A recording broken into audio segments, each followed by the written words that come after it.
خدا کا انت نہیں، انسان کا انت ہے۔ آپ کہیں گے گاڈ مین ہے، ایک خدا انسان ہے جس کا انت بھی نہیں اور انت بھی ہے، یہ لامعنی الفاظ ہے، ہو ہی نہیں سکتا۔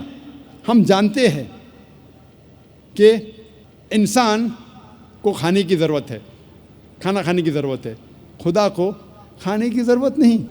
لکھا ہے سورہ انعام میں، سورہ نمبر 6 آیت نمبر 14 میں کہ اللہ سبحانہ و تعالیٰ لوگوں کو کھلاتا ہے اور اسے کھانے کی ضرورت نہیں۔